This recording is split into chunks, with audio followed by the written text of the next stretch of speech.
नमस्कार, मैं हूं डीपी पांडे और आज के इस वीडियो में हम लोग जानेंगे कि जब कोई क्राइम होता है यानी अपराध होता है तो उसकी एफआईआर थाने में रजिस्टर्ड होती है, जिसके बाद इन्वेस्टिगेशन अफसर जो विवेचक होता है, विवेचना अधिकारी होता है, उस केस की विवेचना करता है, इन्वेस्टिगेशन करता है।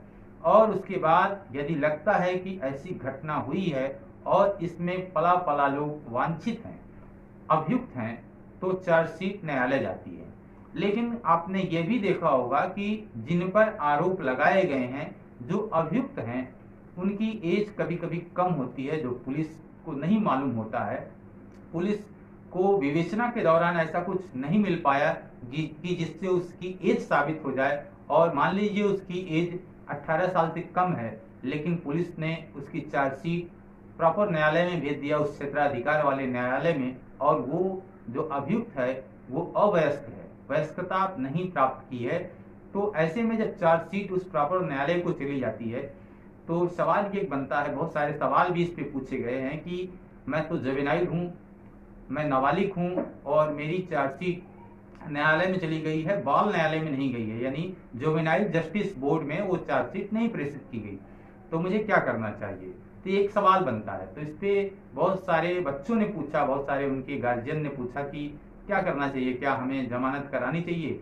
तो वैसे भी न्यायालय में जब जमानत के लिए जाते हैं तो न्यायालय अब तो आधार कार्ड वगैरह मांग रही हैं, उस आधार पे देख रही हैं कि वो जुवेनाइल है या नहीं है। लेकिन फिर भी अगर आपको लगता है कि आप नाबालिग हैं, आपका बच्चा नाबालिग है, तो आप जो गार्जियन है, माता या पिता, जो भी अभिभावक हैं, वो उस न्यायालय में जहां चार्जशीट भेजी गई है, आरोप पत्र भेजा गया है, उस न्यायालय में एक आवेदन कर सकते हैं कि घटना के दिन मेरा बच्चा नाबालिग था, जिसकी उम्र घटना के दिन इतनी वर्ष, इतने माह, इतने दिन की थी, घटना के दिन वो अवयस्क था और इसकी जन्मतिथि ये है, उसके साथ हाई स्कूल का प्रमाण पत्र या 8वीं का जिस भी क्लास का है, एक सर्टिफाइड एज प्रूफ लगाएं जिससे ये साबित हो कि वो घटना के दिन नाबालिग था।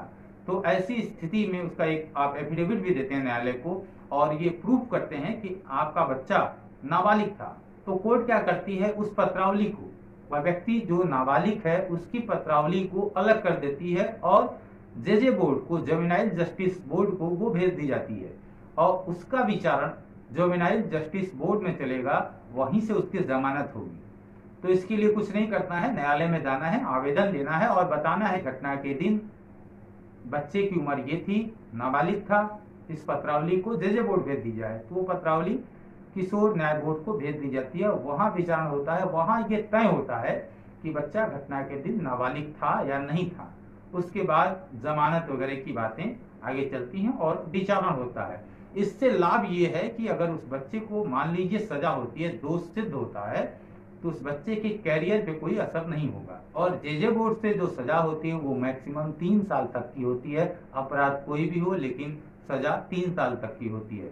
इस वीडियो बनाने का मेरा उद्देश्य ये नहीं है कि अगर 3 साल तक की सजा होती है तो बच्चों से अपराध कराए जाए या बच्चों को अपराध की तरफ प्रेरित किए जाए या कोई व्यक्ति किसी बच्चे को अपराध के लिए इस्तेमाल करे, ये बिल्कुल भी नहीं है।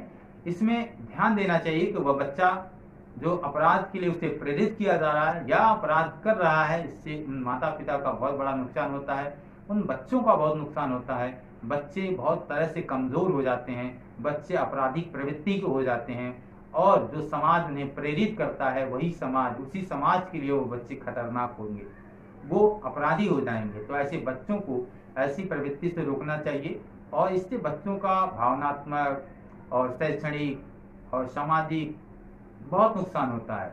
वो बच्चे आगे चल के कुंठित भी होते हैं, बहुत सारे बच्चों ने आत्महत्याएं भी कर ली हैं। तो इनसे रोकने के लिए, इन समस्याओं से निपटने के लिए हमें ये चाहिए कि हम बच्चों को अवेयर करें कि कौन सा काम अपराध है जिसे नहीं करना चाहिए। इसमें सबसे ज्यादा जिम्मेदारी उनके माता पिता की होती है। तो इस तरह की हम वीडियो इस चैनल पर बनाते रहते हैं। हमारा एक और चैनल है कोशिश यात्रा, जहां आप जुड़ सकते हैं। वहां आपको तरह तरह की जानकारियां दी जाती हैं, जहां हम आभार पृथ्वी माँ एक मुहिम चला रहे हैं। उस मुहिम के जरिए इस तरह के ज्ञानवर्धक चीजें बच्चों को बताई जाती हैं, उनको अवेयर किया जाता है और मनोवैज्ञानिक राकेश कुमार पांडे ऐसे बच्चों को जो परेशान हैं, जो कुंठित हैं, जो तनाव में रहते हैं, उन्हें वो गाइड करते हैं और वहाँ डिजिटल प्लेटफॉर्म पे बहुत सारी चीज़ों को वो मुहैया कराते हैं। तो यदि आप राकेश कुमार पांडे से आप कोई सलाह लेना चाहते हैं, आप उनसे कोई मदद चाहते हैं, तो नीचे दिए गए नंबर पे आप जाके संपर्क कर सकते हैं। उनके ईमेल आईडी पर भी जाके आप मेल कर सकते हैं।